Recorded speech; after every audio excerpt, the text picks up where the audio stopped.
bem-vindo ao canal Diástase na Prática. Eu sou Roberta Nascimento, aquela querida especialista em recuperação de diástase. Para os mais íntimos, aqueles que já se inscreveram no canal, que já recebem todos os vídeos de Diástase na Prática, eu sou a Rô Nascimento. Então, se você ainda não é da Rô Nascimento, é só você se inscrever no canal, ativar as notificações para estar sempre perto de mim. E hoje eu vou falar sobre aquilo que você não deve fazer na academia de jeito nenhum. Por que eu tô falando sobre os exercícios que não se deve fazer nas academias? Na verdade, várias de vocês começaram a me questionar: Rô, o que você faz então na academia? Qual é a sua rotina de treino? Como que você pratica atividade física no dia a dia? A gente tem falado de alguns vídeos aqui, alguns temas, algumas atividades polêmicas em que eu estou de fato falando não faça isso, não faça isso, e realmente a gente tem que falar aquilo que a gente não faz. Eu aprendi, infelizmente, através da dor. Eu não aprendi no amor, eu aprendi na dor. Isso vem gerando polêmica lá no meu Instagram, que é onde eu falo mais da minha rotina, do meu dia a dia, como mulher, como alguém que já teve diástase. Então, se você chegou aqui hoje, talvez você assim, por que ela tá falando tudo isso? É porque não só eu sou profissional da área e fui buscar especialização nesse universo, como eu vivi muito na prática e eu senti muito meu próprio corpo falando comigo sobre aquilo que não estava me fazendo bem, além do que a teoria vem falando, o que pouco se fala, na verdade. Então, a gente tem muito pouco, realmente, evidência científica nesse assunto e foi muito mais da minha prática e de uma aproximação de uma área da fisioterapia muito pouco falada também, que é a fisioterapia pélvica. Então, assim, se você é fisioterapeuta e tá assim, de onde é que ela tira tudo isso, não sei o que, nananá. Já vou te dizer que muito do que eu falo aqui, muito do que eu estudo, muito do que eu pratico no meu dia a dia como profissional de educação física, vem como base da clínica da fisioterapia pélvica, com a consequência do que acontece com essa mulher no longo prazo. E para você, mulher, mãe, que é realmente aquela que eu falo aqui no nosso canal, eu vou responder a você como que é a minha rotina hoje de atividade física. O que a Rô hoje faz depois de recuperada da diástase, como que eu aprendi a lidar com essa lesão. Eu acho que a primeira coisa que a gente tem que deixar entrar na nossa cabeça é que a diástase não é uma questão estética. Eu sei que acaba que vocês chegam aqui por uma insatisfação com a sua barriga, assim como começou pra mim, uma insatisfação com o meu espelho, uma falta de traquejo e de reconhecimento desse corpo, porque foi bem por aí que tudo começou, e até que realmente a minha consciência e o meu corpo começaram a mostrar pra mim que era sim uma limitação e que era sim uma lesão e que eu não poderia tratar de outra forma e que eu deveria mudar o meu padrão de treino, eu deveria sim me limitar em alguns movimentos do meu dia a dia, eu deveria cuidar mais do que eu faço na minha prática diária de atividade física. Então, para que vocês entendam, hoje sim eu sou recuperada da diástase, mas eu tenho as minhas limitações e hoje eu vou abrir para vocês como que é a minha rotina. Normalmente, às segundas e quartas, bem específica, bem assim no dia a dia, o que eu faço? Às segundas e quartas eu pratico yoga. É isso. A Rô é uma yoga tradicional? Não. E isso é pauta para um outro vídeo, porque a yoga realmente é uma atividade que eu amo e uma atividade que eu tenho conexão desde que eu sou muito pequena, desde que eu sou muito novinha, eu tenho uma atração pela yoga. E foi uma das coisas que eu mais conflitei, na verdade, porque eu amava tanto fazer yoga e de repente eu me vi muito limitada nas questões físicas, nas posturas, nos asanas. Eu comecei a ter percepção de que quanto mais eu aprofundava e estudava sobre diástase, sobre a recuperação da diástase, que eu ia precisar sair, né, e me distanciar do yoga. Isso aconteceu, eu me distanciei, voltei, quebrei a cara de novo, me distanciei de novo, voltei de novo, quebrei a cara de novo, até que em algum momento me foi apresentado duas linhas, na verdade, de yoga muito diferentes, que muitos não conhecem, mas que um dia a gente vai falar sobre isso aqui no canal. Mas hoje a pauta não é essa. A pauta, na verdade, é sobre algo que eu amo. Eu amo academia. Eu cresci dentro da academia. Eu pratico musculação, ginástica localizada, desde que eu sou menina também. A minha mãe é uma pessoa que frequenta academia desde que eu tenho mais ou menos 1 ano e meio, 2 anos. Eu sempre tive essa rotina de ir à academia com a minha mãe, que é da onde vem esse meu lado de atração pela atividade física. Por que vem a musculação é algo que eu realmente gosto muito. E foi um outro ponto que eu conflitei muito. E esse exercício que tá aí logo na capa foi um exercício que eu fazia muito. Então, o que eu quero que você profissional entenda desse lado é que a gente precisa ampliar um pouco mais o nosso olhar. A gente precisa sair um pouco da caixa, porque eu precisei sair da caixa, para poder entender e implementar uma nova rotina de treino. Então, sim, eu vou à academia. Procure academia umas 2, 3 vezes na semana, depende da minha rotina. Tem semana que não dá pra ir muito. E eu tenho muitos elementos, muitos acessórios para malhar em casa. E isso veio com a demanda da maternidade. E é uma coisa que eu estimulo muito vocês aqui, é que realmente a gente tem atenda essa demanda do malhar em casa, que a gente saia um pouco dessa coisa do eu tenho que ir à academia, que a gente gera aquela expectativa de academia, de que vai ser perfeito, de que eu vou ter não sei quanto tempo para ir pra academia, e às vezes na maternidade isso não rola, isso não acontece. Então, eu lido muito bem hoje com isso. Se eu tiver que malhar em casa, tiver que malhar com meus filhos, eu super faço. Quando um bebê nasce, né? Quando um dos meus filhos, quando o primeiro filho nasceu, eu já senti essa demanda. Foi uma das primeiras coisas que eu aprendi com o nascimento do meu primeiro filho, foi, cara, ou você muda a sua rotina, ou você se adapta, né, em relação ao ir à academia e começa a organizar e a criar novas oportunidades no seu dia a dia, para que de fato você pratique atividade física. Foi a primeira coisa que meu primeiro filho me trouxe em relação à rotina. Então eu tenho essa questão de estar sempre indo à academia. Sim, eu gosto de academia. Já experimentei de tudo, inclusive nessa busca e nessa fase de experimentar os conhecimentos, os estudos que eu estava fazendo em relação à diástase. Eu fiz vários laboratórios comigo, né? Eu passei por várias experiências comigo e com algumas das minhas alunas, mas muito mais comigo, porque eu me aproprio do meu corpo e as consequências vêm pra mim e tá tudo bem, do que ficar levando isso para outras pessoas. Mas eu já passei por várias atividades. Eu já cheguei a fazer hidroginástica, já fui, assim, para estúdio de pilates, yoga sempre, até porque é uma coisa que eu amo, a musculação, já passei pelo crossfit, tudo como uma oportunidade de laboratório para de fato ter a percepção, né, com o conhecimento profissional e o que essas atividades fariam com o meu corpo. Então, hoje, de uma forma equilibrada, organizada, eu tenho yoga, a academia, musculação tradicional, feita por mim, eu que prescrevo meus próprios treinos, e o meu treino em casa como um treino mais funcional, vamos pensar assim, é um treino funcional adaptado para o ambiente doméstico. E às vezes eu malho bastante, na verdade, às vezes bastante. Eu adoro aproveitar a atividade ao ar livre, eu amo correr na praia, gosto de correr, mas assim, a corrida mudou de lugar na minha vida. A corrida ocupa um outro lugar para mim, ela não tem mais a corrida como uma meta de treino. As coisas mudaram muito. A minha consciência em relação à atividade física, conexão com o meu corpo e com a atividade física, ela mudou muito com a diástase. E eu precisei sair da caixa, eu precisei sair desses conflitos, eu precisei quebrar algumas coisas que eu tinha muito forte em relação ao que eu aprendi na profissão e passei a sentir mais o meu próprio corpo e a ouvir mais o meu próprio corpo. Então hoje eu faço yoga, musculação e treino muito em casa. Isso é o que eu mais faço. E às vezes eu faço uma corridinha de rua, mais como uma forma de relaxar do que treino de corrida de fato. Uma outra pergunta que veio pra mim, achei bem interessante essa pergunta. Rô, se você tivesse que escolher um exercício que você não faria nem que te pagasse. Tipo, a gente vai te pagar hoje 1 milhão. Eu te dou 1 milhão pra você fazer esse exercício aqui. E eu ia falar não. Eu ia negar 1 milhão. Uau! Que exercício é esse?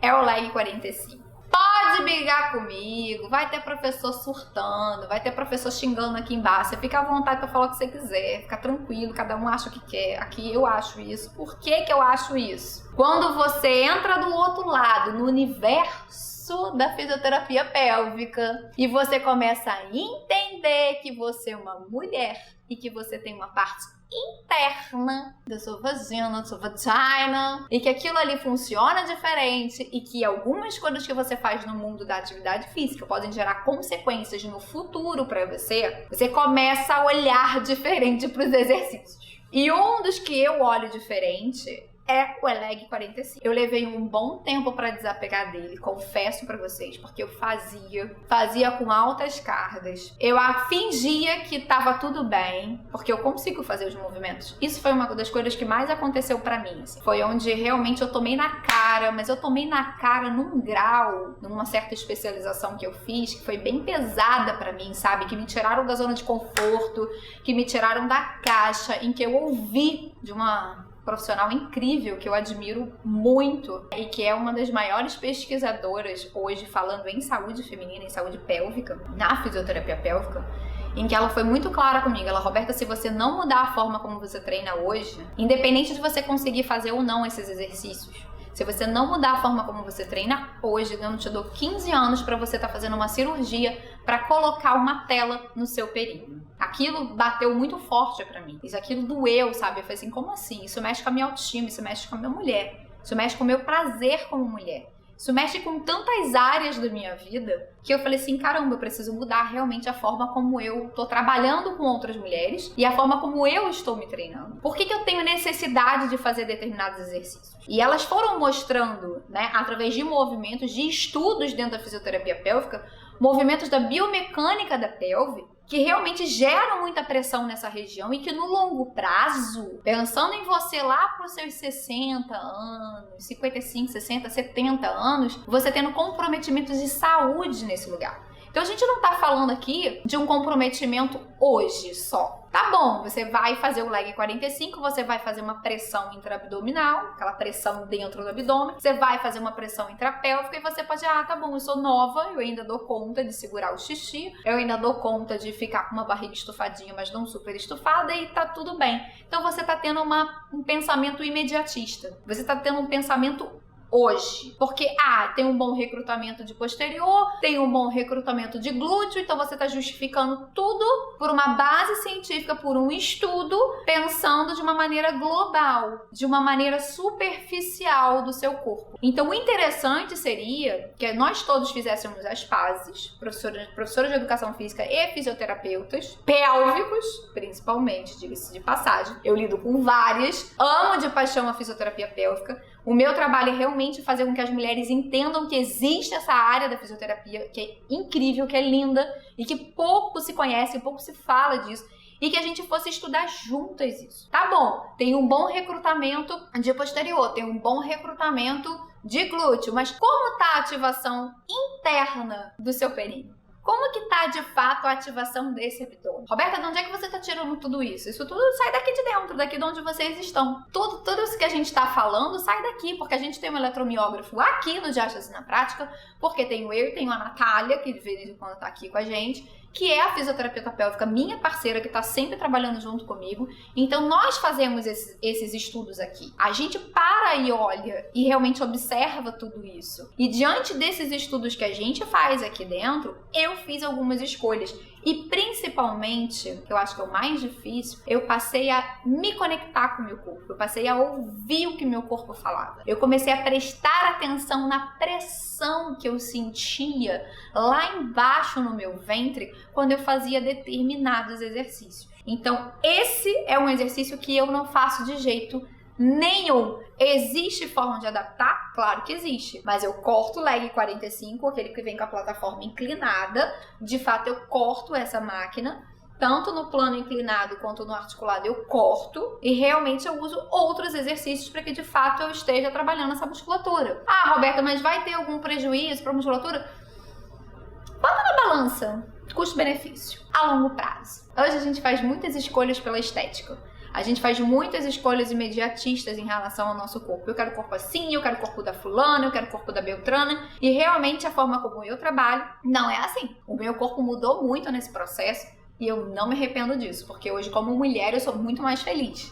Se eu for pensar na minha saúde pélvica, falar no equilíbrio da função desses músculos da minha vida, eu sou muito mais feliz hoje e eu tenho um corpo muito mais equilibrado hoje em função do que quando eu tinha essa prática desequilibrada e quando eu fazia esses exercícios. Aí tem gente que me pergunta assim, porque eu até já falei isso dentro do Instagram de uma forma mais leve, mas já falei. Tá, Rô, mas tem algum exercício que você faz com cautela? Que assim, tem alguns exercícios famosinhos, né? E quando você junta todos eles num treino só, às vezes essa soma não fica legal, gera muita pressão nessa região. Então, o bacana é a gente estar mesclando alguns desses exercícios e não entendendo quais são os que geram mais pressão do que outros e tá brincando nessa composição. Mas acaba que quando você olha dentro das academias, a sequência prescrita pelos profissionais é de muita pressão nessa região, inclusive para as grávidas. É de muita pressão, de muita sobrecarga, que é o que acaba prejudicando. Um exercício que eu olho e eu fico bem triste quando eu vejo a realidade nas academias e o fato de eu frequentar elas, eu vejo isso, né, quase que diariamente, é o stiff. O stiff é um exercício que não é para qualquer pessoa, não é qualquer mulher que tem realmente consciência corporal e consciência de ativação de abdômen e períneo para fazer um stiff, sem sobrecarregar o períneo e sem sobrecarregar a lombar. E acaba que ele está sendo prescrito para todo mundo porque é um exercício maravilhoso para posterior de coxa. Concordo que é um exercício incrível. Só que quando você pensa numa mulher que está grávida, que não pode ter essa força, né, da gravidade ali, não pode estar exercendo essa pressão intraabdominal para ela, porque ela tá passando por esse processo fisiológico que tá gerando essa pressão. Então eu não preciso de uma ação externa que gere ainda mais pressão nessa pessoa. E quando eu penso numa mulher que saiu dessa condição, tá no pós-parto, tá no processo de recuperação da força dessa musculatura, recuperação de função dessa musculatura, e eu vou lá e gero essa pressão num exercício como um stiff, com certeza eu tô gerando mais sobrecarga na coluna dela. E se eu paro e penso que essa mulher também tá com sobrecarga na coluna ao longo do dia dela, com o dia a dia de mãe, com o dia a dia de dona de casa, eu tô gerando uma sobrecarga ainda maior. Então esse é um exercício que eu não prescrevo num pós-parto imediato, nunca. Mas para uma mulher como eu, que já passou lá, minha filha mais nova tem 5 anos, mas eu tive a lesão, entenda, eu tive a lesão. É igual um ombro lesionado, que tem limitação de movimento, que quando fica frio eu sinto que essa articulação dói. Mesmo que eu tenha operado, eu sinto que não é a mesma coisa de antes, é a mesma coisa pro abdômen. Só que a gente se relaciona com o abdômen como de uma forma estética. A gente não consegue se relacionar com a diástase como se ela fosse realmente uma lesão. Um dia uma aluna minha me falou assim, a gente precisa entender que a diástase é um machucado. É isso aí, a diástase é um machucado na sua barriga, no seu abdômen. Então a gente tem que cuidar desse machucado. Esse tecido tá sensível. Então assim, eu consigo sustentar a força fazendo um stiff hoje com 1/3 da carga que eu usava antes. Eu tive que aprender isso. Isso é uma coisa bem importante, nem estava na pauta, mas eu vou falar. Boa parte da questão das cargas, para mim, eu posso fazer um vídeo só falando sobre cargas. A limitação da carga hoje, e eu acho que foi uma das coisas mais difíceis para mim, porque eu sou forte, eu tenho muita força, eu aguento muita carga. Eu dou conta de pegar muita carga. Eu já fui muito fortinha, muito sarada, sem usar nenhum hormônio, sem usar nada, só com alimentação e treino, porque é a minha característica genética. Eu tenho muita força. E eu tive que aprender a trabalhar isso na minha cabeça, de que eu tenho muita força, mas eu precisava equilibrar essa carga para que eu desse conta de sustentar o meu abdômen sem prejudicar a minha coluna. Aí o que as mulheres fazem para poder dar conta dessa carga, já que elas não têm consciência de ativar esse abdômen e sustentar a força desse abdômen, porque elas têm comprometimento nessa região? Elas colocam faixas, elas colocam cintas. Eu tenho visto isso demais nas academias. Isso tem me deixado triste, porque quando a gente vê uma mulher fazendo isso, ela tá gerando mais pressão no assoalho pélvico. O exercício já gera essa pressão. Se eu não tenho força e capacidade de sustentar essa própria força e coloco algo que me gera mais pressão nessa região, eu tô empurrando mais vetor de força pro meu períneo. Então eu tô intensificando, até encurtando o prazo para gerar uma consequência para a sua saúde feminina. Então, esse exercício é um exercício que eu penso muito quando eu vou colocar, em que momento eu vou colocar no meu treino. Tem semana que eu nem faço. Por exemplo, quando eu percebo que numa semana eu tô mais cansada, eu tô com menos consciência corporal, não tô conseguindo ter um processo de ativação muito legal, isso é normal, acontece para todos nós, tá? Para mim também. Tem dia que eu tô mais fraca. principalmente quando eu avalio as minhas questões emocionais. Eu falo muito isso para as minhas alunas. A gente tem que observar o nosso emocional com a questão da ativação, com a nossa força. Isso faz muito parte até do nosso ciclo menstrual. Tem momentos do nosso ciclo menstrual que a gente está mais sensível nessa região e que você não consegue sustentar tanta força no abdômen. Você percebe isso? Você sente isso? Você sente que rola um desconforto? É quando você tá com cólica, você não consegue fazer tanta força e sustentar tanto seu abdômen? Então isso pra mim importa. Então eu observo muito meu corpo e percebo se nesses momentos que eu me percebo mais fraca, se eu vou colocar ou não esses exercícios que geram mais pressão. O stiff é um dos exercícios que eu uso com muita cautela e que com pelo menos 1/3 da carga que eu usava antes. De verdade. Outro exercício que eu uso pouco, às vezes eu uso só pra dar uma variada, é a mesa flexora. É aquela mesa que a gente usa para posterior também deitado. Por que às vezes até eu uso? Porque existe a cadeira flexora, que eu prefiro adaptar com a cadeira flexora, mas eu sou muito baixinha. A maior parte das cadeiras flexoras não são boas para mim, eu não me sinto confortável nelas. Então ou eu uso a elevação de quadril, que é magnífica para ativação de glúteo e posterior, a gente já falou sobre isso num vídeo anterior, só que sem uso de carga em cima da pelve. Eu faço uma composição com alguns exercícios que vêm inclusive da base do Pilates, do Mat Pilates, com alguns exercícios com a bola e uso muitas vezes com a caneleira. Mas, para variar, de vez em quando, eu até uso a mesa flexora, mas eu evito, porque a partir do momento que eu tô deitada, dificilmente eu consigo sustentar a força e não colocar pressão nessa região, na pressão no umbigo. Até porque eu fiz hérnia umbilical. Então eu sinto logo a minha hérnia dando uma saltadinha e saindo, e eu sinto que eu não consigo sustentar a força toda até a região central do meu abdômen. Então é um exercício que eu também uso com muita cautela e com muito cuidado. É isso, com muita cautela mesmo que eu uso esse exercício pra mim e quando eu prescrevo para outras pessoas também. Sempre pedindo para que a minha aluna tenha essa observação do próprio corpo. Acho que isso é uma das coisas que eu mais falo e que talvez muitos profissionais não se atentam a dar essa autonomia para suas alunas, para que elas percebam o próprio corpo. Acaba que existe um autoritarismo muito grande, né? Daquilo que a gente fala é o que tem que ser feito e a gente pouco ouve o que o aluno tem para trazer. Aí a gente considera aquilo mimimi, né? Assim, para de palhaçada, para de mimimi, tipo, mimimi me importa. Porque às vezes no mimimi tem alguma coisa muito importante. Então assim, que fase do ciclo menstrual você tá? Como é que você tá hoje? Quando ela me conta um mimimi, eu pergunto, como é que foi seu dia? O que aconteceu? Num desse do que aconteceu, você pega várias coisas ali que você pode desencadear no seu aluno e startar algo que até piore, assim, aquele processo emocional que ele tá vivendo. Então, assim, alguns exercícios a gente tem que ter cuidado nesse sentido. Então, assim, tudo que eu faço de escolha de exercício para mim e para as minhas alunas passa pela questão central abdômen-pelve. Abdômen-pelve. Aí eu olho as outras questões mais superficiais, que são importantes, claro.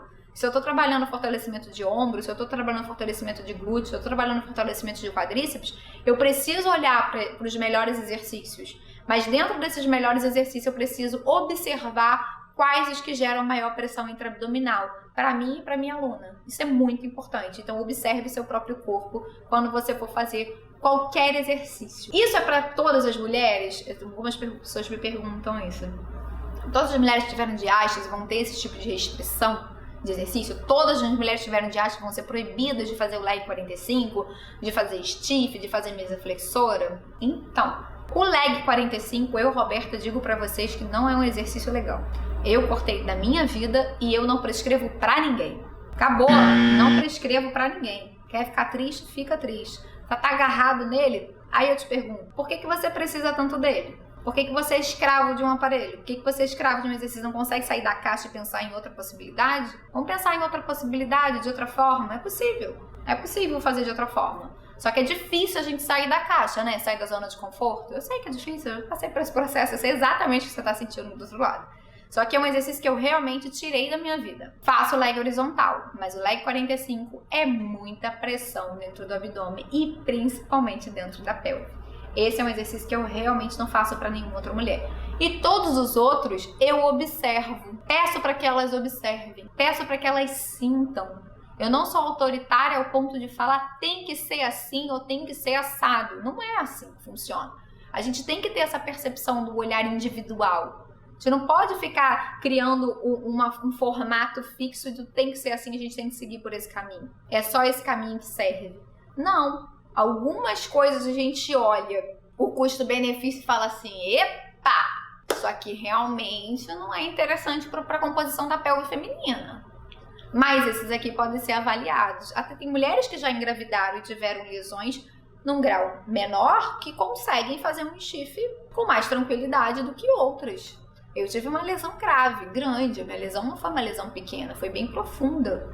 Então eu levei um tempo para conseguir me adaptar. Então eu percebo que se eu fizer um stiff mais pesado, que se eu fizer o stiff toda semana, se eu fizer determinadas composições de stiff com outros exercícios, que o meu corpo reage, o meu corpo fala, o seu corpo fala. Então observa seu corpo, se apropria do seu corpo. A gente tem muita dificuldade de se apropriar do nosso corpo. A gente passa muito essa responsabilidade pro outro. Só que a responsabilidade de conhecer o seu próprio corpo é sua, mulher. Não é do profissional que assiste você, não. O seu profissional tem sim que saber o que ele está prescrevendo. Concordo plenamente, ele tem que saber. Ele tem que ter base para isso. Agora você tem que perceber. Ah, porque ele falou, eu vou aceitar? Se você tá sentindo que não tá certo pra você? Se você tá sentindo que tá trazendo repercussões pra você, tipo, ah, tá bom, tá aliviando minha dor na lombar, mas tá gerando pressão aqui na minha pelve. Ah, não, mas eu tô sentindo uma dor aqui no meu umbigo. Não importa. A gente tem que fazer a escolha de um exercício pelo custo-benefício, tá bom? Não é só para assim, eu tiro aqui e pioro ali, tiro aqui e pioro aqui. Não é assim que funciona. E se eu fizer todos esses exercícios? Tipo, eu não quero saber, não me interessa. Eu vou fazer porque eu não quero estar pegada nesse negócio, que eu gosto, entendeu? Vou te falar o que eu ouvi lá atrás. Infelizmente, daqui a pouco você vai ser obrigada a botar uma tela no lugar do seu períneo, fazendo a função do seu assoalho pélvico para poder segurar o seu xixi. Porque você vai espirrar, você vai tossir, você vai fazer uma força qualquer na sua vida, no seu dia a dia, e você vai ter perda de urina. Então, assim, não importa se você realmente está conseguindo fazer esses movimentos ou não. Muitas de vocês falam pra mim assim, Roberta, eu consigo fazer esse movimento. Eu sei que você consegue fazer esse movimento. Eu sei que você é capaz de fazer esse movimento, mas no longo prazo, pensa que você pode chegar lá nos 80, 90 anos. Eu pretendo chegar lá usando a minha calcinha. Eu pretendo não estar usando fralda. Eu pretendo estar conseguindo dar 2 passinhos, ficar gripada, espirrar, tossir e não estar me mijando inteira. Então tudo é uma questão de escolha e a gente tem liberdade para isso. Eu tô só passando uma informação que um dia bateu para mim como consciência e hoje eu passo essa consciência como profissional. Eu espero você no próximo vídeo que eu vou responder uma dúvida que vocês têm muito. Roberta, e na prática? Como é que funciona o seu dia a dia? E na prática, como é que é um treino seu de perna, que é o que as mulheres mais gostam? Próximo vídeo eu vou mostrar pra você um pouquinho de como é meu dia a dia de treino, tá bom? Um beijo! Se você ainda não se inscreveu no canal, se inscreve no canal, ativa as notificações para você não perder o próximo vídeo. Coloca nos comentários aí o que você achou desse vídeo. Mesmo que você tenha ficado chateado comigo, não tem problema, você ficou chateado? Não tem problema, fala pra mim, eu já me senti no seu lugar, eu sei o que você está sentindo. Se você é a mãe, eu também, eu sou mulher, como mãe e como profissional, eu sei exatamente o que vocês estão sentindo quando eu levo esse tipo de informação pra vocês. Coloca aqui nos comentários que é muito importante pra mim, pra que eu possa estar levando novos vídeos, novos conteúdos, ó. Beijo, beijo, até o próximo vídeo.